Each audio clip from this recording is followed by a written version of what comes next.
जय श्री कृष्णा। आप सभी का आपके अपने YouTube चैनल किटकैट स्टोरीज पर बहुत बहुत स्वागत है।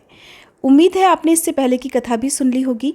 अगर आपने नहीं सुनी है तो इसलिए सुनिएगा क्योंकि उसमें दो मित्रों के बीच में धर्म को लेकर जो भी वार्तालाप हुआ या जो भी उन्होंने कर्तव्य निभाया उसका वर्णन किया गया है। आज रसपान कीजिए सामुद्र, ऋषि तीर्थ आदि तीर्थों की महिमा तथा गौतमी महात्म्य के उपसंहार का। इससे पहले के अध्याय में आपने सुना था चक्षुष तीर्थ की महिमा का वर्णन। चक्षुष तीर्थ में दो मित्रों के बीच में हुए वार्तालाप और उनके बीच में जो भी घटना घटित हुई उसके बारे में बताकर श्री ब्रह्मा जी जब मौन हो गए तो देवर्षि नारद ने नारायण नारायण कहकर एक बार फिर से उनसे निवेदन किया कि हे पिताजी, अब आप मुझे अन्य तीर्थों का महात्म्य भी सुनाइए। तो ब्रह्मा जी उनसे कहने लगे कि नारद, सामुद्र तीर्थ सभी तीर्थों का फल देने वाला है। अब उसके स्वरूप का वर्णन करता हूं, मन लगाकर सुनो। आप सभी श्रोतागणों से भी अनुरोध है कि आप सभी ध्यान लगाकर सुनिएगा और अगर कोई प्रश्न पूछा जाए तो प्लीज उसका उत्तर भी जरूर दीजिएगा।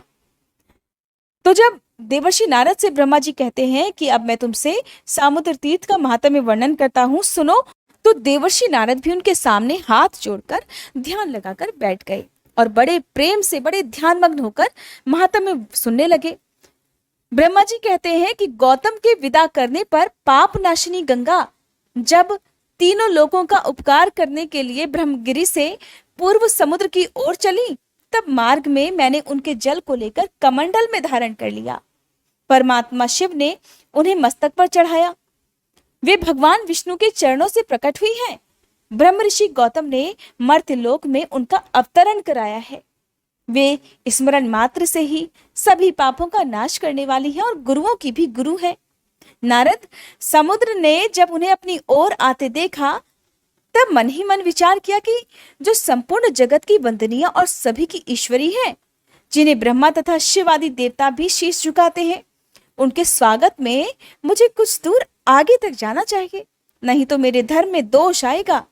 जो अपने घर आते हुए महापुरुष को लेने के लिए मोहवश स्वयं उपस्थित नहीं होता, उस पापी की रक्षा करने वाला दोनों लोकों में कोई नहीं है। ऐसा विचार कर समुद्र मूर्तिमान होकर हाथ जोड़े विनीत भाव से गंगा जी के समीप आया और इस प्रकार बोला कि देवी, तुम्हारा ये जल जो आकाश, पाताल और मर्त्यलोक में फैला हुआ है, मुझ में आकर मिले, इसके लिए मैं कुछ नहीं कहूंगा। मेरे भीतर रत्न, अमृत, पर्वत, राक्षस और असुर रहते हैं। इनको तथा अन्य भयंकर जल जंतुओं को भी मैं धारण करता हूँ। मेरे जल में लक्ष्मी सहित श्री हरि सदा शयन करते रहते हैं। इस चराचर जगत में मेरे लिए कुछ भी असंभव नहीं है। मैं तुम्हारे स्वागत में यहाँ तक आया हूँ। जो अपने से बड़े के आने पर अहंकारवश आगे बढ़कर उसका स्वागत नहीं करता, वह धर्म आदि से भ्रष्ट होकर नरक में पड़ता है। हे भगवती गंगा, तुमसे एक प्रार्थना करता हूं, तुम 7 धाराओं में आकर मुझसे मिलो। यदि एक ही धारा के रूप में आकर मिलोगी तो मैं तुम्हारे दुस्सह वेग को धारण नहीं कर सकूंगा। समुद्र का यह वचन सुनकर गौतमी गंगा कहने लगी, समुद्र, मेरी ये बात मानो। सप्त ऋषियों की जो अरुंधति आदि पत्नियां हैं, उन सभी को उनके पतियों सहित ले आओ, तब मैं छोटे रूप में हो जाऊंगी। बहुत अच्छा कहकर समुद्र सप्त ऋषियों के पास चल दिए और उनकी पत्नियों को ले आए।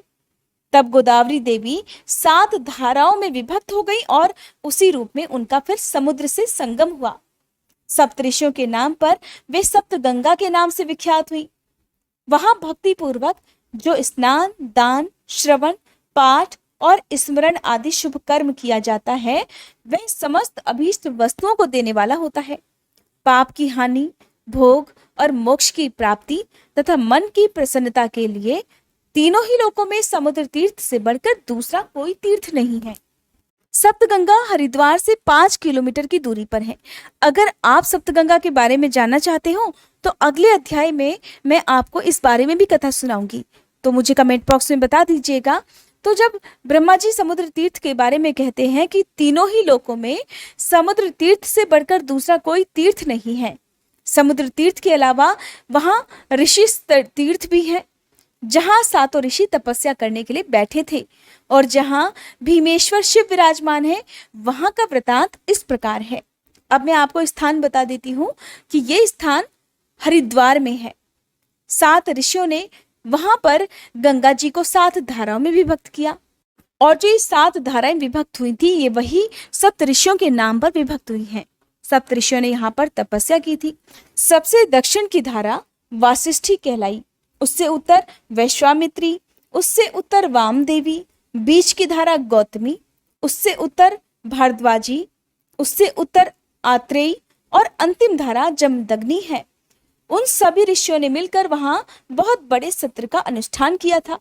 इसी बीच में देवताओं का प्रबल शत्रु विश्वरूप वहां आया और ब्रह्मचर्य तथा तपस्या के द्वारा उन ऋषियों को प्रसन्न करके विनय पूर्वक पूछा कि हे मुनिवरों, यज्ञ अथवा तपस्या जिस उपाय से भी मुझे बलवान पुत्र प्राप्त हो और जिसे देवता भी परास्त ना कर सके, वह उपाय बतलाइए। तब परम बुद्धिमान विश्वामित्र ने कहा, हे तात, कर्म से नाना प्रकार के फल प्राप्त होते हैं। 3 कारणों में कर्म ही पहला कारण है, दूसरा कारण कर्ता है, और तीसरे कारण के अंतर्गत उपादान और बीज आदि अन्य उपकरण हैं। उपादान और बीज को विद्वानों ने कर्म नहीं माना है। जहां बहुत से कारण उपस्थित हो वहां कर्म ही प्रधान होता है, और क्योंकि कर्म करने से फल की सिद्धि देखी जाती है और ना करने से नहीं देखी जाती, इसलिए फल की सिद्धि कर्म के ही अधीन है। अगर कर्म करोगे तो ही फल की प्राप्ति होगी। अब कर्म भी 2 प्रकार के होते हैं, क्रियमाण और कृत। क्रियमाण कर्म का जो साधन है वह कर्तव्य बतलाया गया है। विद्वान पुरुष कर्म करते हुए जो भावना करता है उसके अनुरूप ही फल की सिद्धि होती है। अगर बिना भावना के विधि पूर्वक कर्म का अनुष्ठान करता है तो उसे अन्य प्रकार का फल मिलता है, किंतु भावना करने पर यानी कि इच्छा करने पर संपूर्ण फल उस भावना के अनुरूप ही होता है।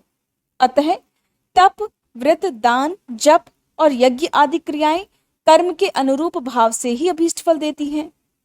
भाव भी 3 प्रकार का जानना चाहिए, सात्विक, राजस और तामस। जिस भावना के अनुरूप कर्म होगा वैसा ही फल मिलेगा। अतः फल की प्राप्ति कर्म के अनुसार और भावना के अनुरूप भी होती है। इसलिए कर्मों की स्थिति विचित्र है, ऐसा समझकर विद्वान पुरुष को अपनी इच्छा के अनुकूल भाव भी बनाना चाहिए, फिर उसके अनुरूप कर्म भी करना चाहिए। फल देने वाला भी जब फल चाहने वाले को फल देने में प्रवृत्त होता है तब उसके कर्म और भावना के अनुसार ही फल देता है। कर्म धर्म, अर्थ, काम और मोक्ष चारों पुरुषार्थों का कारण है। अगर निष्काम भाव से कर्म हो तो वह मुक्तिदायक होता है, और सकाम भाव से होने पर वही बंधन का कारण बन जाता है। अपने भाव के अनुसार ही कर्म बनता है और वही इस लोक और परलोक में तरह तरह के फल देता है। अतः भाव सबसे बढ़कर है। तुम भी भाव के अनुसार कर्म करो, फिर जो चाहोगे वो प्राप्त कर लोगे। बुद्धिमान विश्वामित्र मुनि का कथन सुनकर विश्वरूप ने तामस भाव का आश्रय लेकर दीर्घ काल तक तपस्या की। प्रधान ऋषियों के मना करने पर भी उसने अपने क्रोध के अनुरूप देवताओं के लिए भयंकर कार्य किया। भयंकर कुंड खोदकर उसमें भयानक अग्निदेव को प्रज्वलित किया और उसी में बैठकर मन ही मन अत्यंत भयंकर रौद्र रूप का आत्मरूप से चिंतन किया। उसे इस प्रकार तपस्या करते देख आकाशवाणी हुई, भीम स्वरूप जगदीश्वर शिव की महिमा को कौन जानता है। वे संपूर्ण जगत की सृष्टि करते हैं तो भी उसकी आसक्ति से लिप्त नहीं होते। इस प्रकार कहकर आकाशवाणी मौन हो गई। मुनीश्वरगण भगवान भीमेश्वर को नमस्कार करके अपने अपने आश्रम को चले गए। विश्वरूप महाभीम अत्यंत भयंकर था, उसके कर्म भी भयंकर थे, उसकी आकृति भी बड़ी भयानक थी, उसके हृदय का भाव भी भयंकर ही था।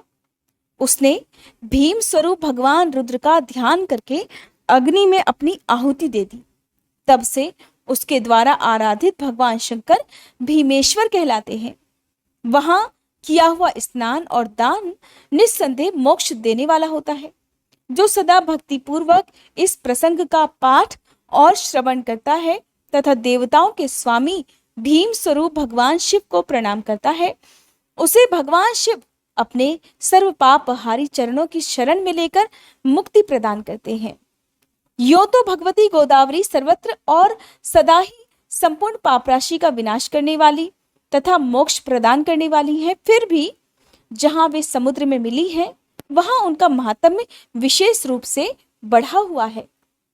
जो पुण्यात्मा प्राणी गोदावरी सागर संगम में स्नान कर लेता है वह अपने पूर्वजों का दुस्सह नरक से उद्धार करके स्वयं भी मुक्त हो जाता है और भगवान शिव के धाम में जाता है, जो वेदांत द्वारा जानने योग्य तथा सभी का उपास्य है। साक्षात वह ब्रह्म ही भीमेश्वर के रूप में प्रकट है। भीमेश्वर का दर्शन कर लेने पर जीव फिर भयंकर दुख देने वाले संसार में प्रवेश नहीं किया करते। देवताओं की भी वंदनीय गंगा जब समुद्र में मिली तब संपूर्ण देवता और मुनि उनके पीछे पीछे स्तुति करते हुए गए।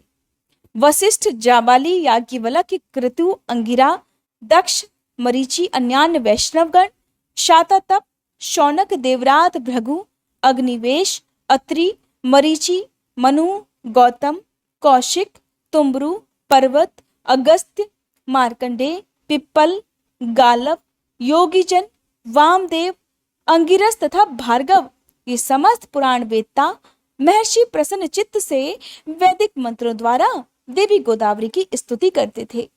गोदावरी को समुद्र में मिली हुई देख भगवान शिव और विष्णु ने भी मुनियों को प्रत्यक्ष दर्शन दिया। देवताओं और पितरों ने भी सबकी पीड़ा दूर करने वाले उन दोनों देवताओं का दर्शन और स्तवन किया। आदित्य, वसु, रुद्र और इंद्रगण, मरुदगण, लोकपाल ये सब हाथ जोड़कर भगवान शिव और विष्णु की स्तुति करते थे। समुद्र और गंगा के सातों प्रसिद्ध संगमों पर सदा भगवान शिव और विष्णु स्थित रहते हैं। वहां महादेव जी गौतमेश्वर के नाम से विख्यात हैं। लक्ष्मी सहित भगवान विष्णु भी वहां नित्य निवास करते हैं। ये सारे तीर्थ इस तरह के हरिद्वार में, जो कि उत्तराखंड में, वहां पर स्थापित हैं। मैंने जो वहां शिव की स्थापना की है वह शिवलिंग ब्रह्मेश्वर के नाम से प्रसिद्ध है। देवताओं सहित मैंने अपने लिए कारण उपस्थित होने पर संपूर्ण लोकों के उपकार के लिए भगवान विष्णु का भी स्तवन किया था। नारद, वे विष्णु वहां चक्रपाणि के नाम से विख्यात है। वहीं ऐन्द्र तीर्थ भी है और उसी को हयग्रीव तीर्थ भी कहते हैं। वहां सोम तीर्थ भी है जहां भगवान शिव सोमेश्वर के नाम से प्रसिद्ध हैं। एक समय इंद्र ने बड़े बड़े यज्ञों द्वारा मेरी आराधना करके मेरे प्रसाद से अपना मनोरथ सिद्ध किया था। तब से मैं भी वही सब लोगों का उपकार करने के लिए रहता हूँ। विष्णु और शिव तो वहां है ही। अग्नि ने जहां यज्ञ किया था वह स्थान आग्नेय तीर्थ के नाम से प्रसिद्ध है। फिर आदित्य तीर्थ है जहां वेदमय आदित्य प्रतिदिन मध्याह्न काल में दूसरा रूप धारण करके मेरा, शिव का तथा विष्णु का दर्शन और उपासना करने के लिए आते हैं। वहां मध्याह्न काल में सभी लोग वंदनीय हैं, क्योंकि न मालूम सूर्य वहां किस रूप में आ जाए। उसके सिवा पर्वत श्रेष्ठ इंद्रगोप पर एक दूसरा तीर्थ भी है। वहां किसी कारणवश गिरिराज हिमालय ने महान शिवलिंग की स्थापना की थी, अतः उसे आद्री तीर्थ कहते हैं। वहां किया हुआ स्नान और दान संपूर्ण अभीष्ट वस्तुओं को देने वाला तथा शुभ है। इस प्रकार गौतमी गंगा ब्रह्मगिरी से निकलकर जहां समुद्र में मिली है वहां तक के कुछ तीर्थों का मैंने संक्षेप में वर्णन किया है। नारद, गौतमी गंगा वेद और पुराणों में भी प्रसिद्ध है। ऋषियों द्वारा भी उनकी बड़ी ख्याति हुई है। संपूर्ण विश्व ने उनके चरणों में मस्तक झुकाया है। उनका प्रभाव अत्यंत महान है। नारद, किसमें इतनी शक्ति है जो गोदावरी की महिमा का पूरा पूरा वर्णन कर सके? जो भक्ति पूर्वक उनके गुणगान में प्रवृत्त हो, यथा किंचित उनकी महिमा का दिग्दर्शन करता है या कराता है, उसके ऐसा करने में निस्संदेह कोई अपराध नहीं है। इसलिए मैंने भी लोक कल्याण के उद्देश्य से अत्यंत प्रयास करके गंगा के महात्म्य को संक्षेप से सूचित किया है। कौन गोदावरी के प्रत्येक तीर्थ का प्रभाव बता सकता है? कहीं किसी स्थान पर किसी विशेष समय में कोई उत्तम तीर्थ प्रकट होते हैं, परंतु गौतमी में सर्वत्र और सदा ही तीर्थों का वास है। वे मनुष्यों के लिए सभी जगह और सब समय पवित्र है। उनके गुणों का वर्णन कौन कर सकता है? उनके लिए तो केवल नमस्कार करना ही उचित जान पड़ता है। श्री ब्रह्मा जी के वचन सुनकर नारद जी ने कहा, हे सुरेश्वर, आप गंगा को तीनों देवताओं से संबंध रखने वाली बताते हैं। ब्रह्म ऋषि गौतम द्वारा लाई हुई लोक पावनी गंगा परम पवित्र और कल्याणमयी है। उनके आदि, मध्य और अंत में दोनों तटों पर भगवान विष्णु, शिव तथा आप व्याप्त हैं। उनकी महिमा सुनने से मुझे तृप्ति नहीं होती। आप कृपया पुनः संक्षेप में उनका महत्व बतलाइए।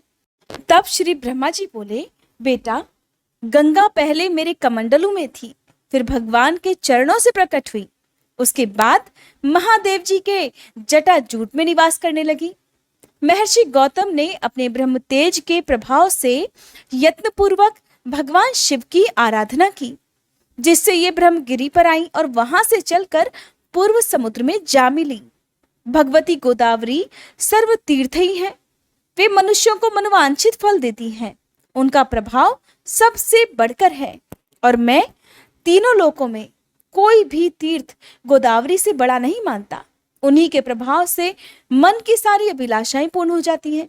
आज भी उनकी महिमा का यथावत वर्णन कोई नहीं कर सकता। देवर्षि, सभी लोग भक्ति से सदा उनकी वंदना करते हैं। वे वस्तुतः साक्षात ब्रह्म हैं। नारद, मुझे तो यही सबसे बढ़कर आश्चर्य की बात जान पड़ती है कि मेरी वाणी में गंगा के गुणों का वर्णन सुनकर भी तीनों लोकों में रहने वाले सभी प्राणियों की बुद्धि उन्हीं की ओर क्यों नहीं लग जाती। देवर्षि नारद कहते हैं, हे भगवान, आप धर्म, अर्थ, काम तथा मोक्ष के ज्ञाता और उपदेशक हैं। आपके वचनों में रहस्यों सहित छंद, पुराण, स्मृति और धर्मशास्त्र आदि समस्त वांग्मय प्रतिष्ठित है।